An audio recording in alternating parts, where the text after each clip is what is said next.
Hello, car lovers driving the 2023 Nissan Versa. This is the all-equipped model. First, an overview. The 2023 Nissan Versa is a subcompact sedan. Subcompact cars used to be the gateway to car ownership 20 years ago.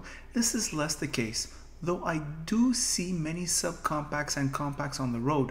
They are efficient, less likely to be stolen, and provide better fuel economy than their crossover rivals. I have already owned a subcompact car. It was a low cost of ownership experience. They have gotten bigger, of course, over the years.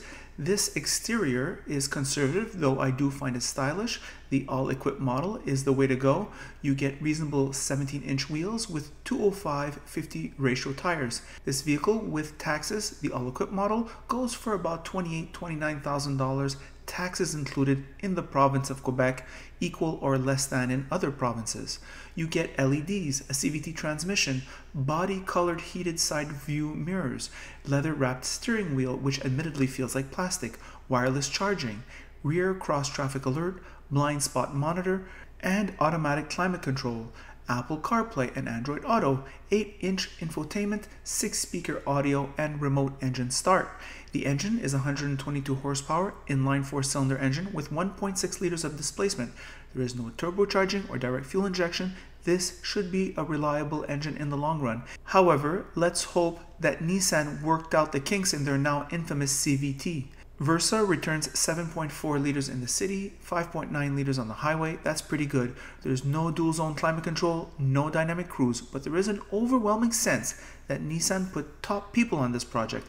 Everything is so handy and well thought out. The space in front, decent space in the back, huge trunk, and the clever styling inside and out says winner to me. So we're back. Ultra utilitarian vehicle. I just want to start off by saying I owned a 2003 Ford Focus ZTS. It was the all-equipped model, equipped like this vehicle. It didn't have the newer crash technologies. It didn't have this awesome infotainment. It didn't have this digital screen.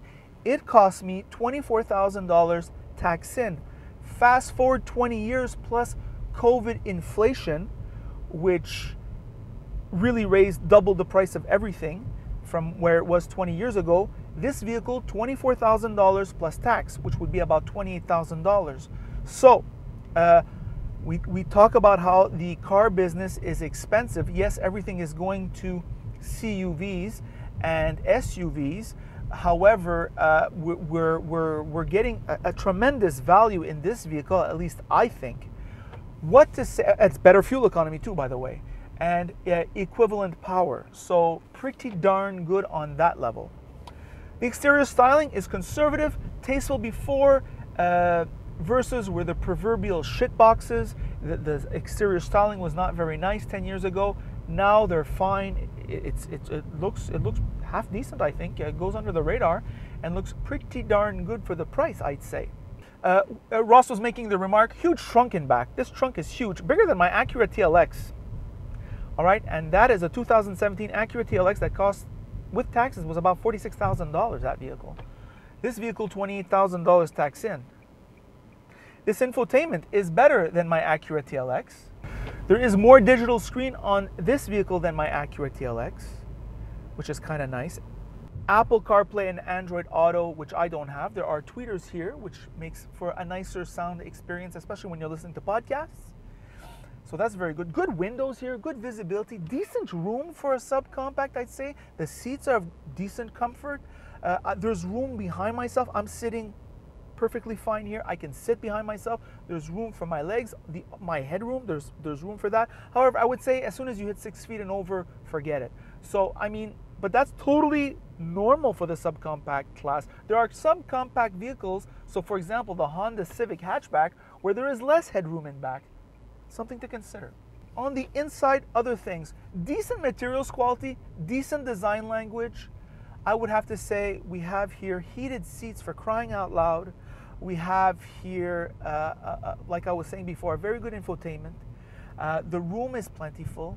The sound insulation on the highway is okay for a subcompact vehicle. My goodness, I was looking at Ross's average fuel economy before, 6.6 liters. There's no way you're going to get that from a subcompact a CUV, right? There's no way the Kicks is going to get that fuel economy. there's no way that the Venue is going to get that fuel economy. So you're going to be saving 1.5 liters per 100 kilometers, which is significant today. We know where we live. We know who we live with. Come on. The prices of gas is not going down.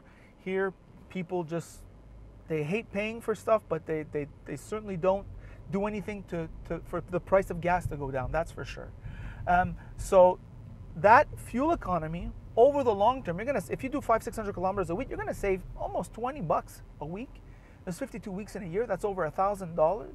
I mean, that is a significant savings. For sure, it's not as convenient as a small CUV. There's no question.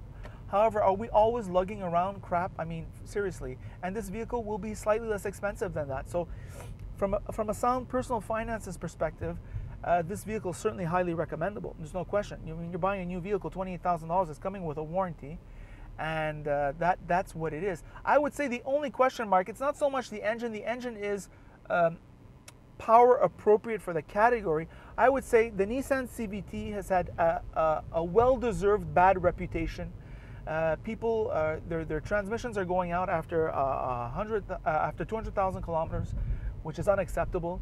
Nissan hit a home run in a sense with this vehicle, because there is so much competence for such a low price. This is, you see that this was thought over by competent people, making sure you have the cruise control, you have certain driving aids, you have all the things that people use, heated seats, the AC, so easy to use. This infotainment, high level. This is a high level infotainment.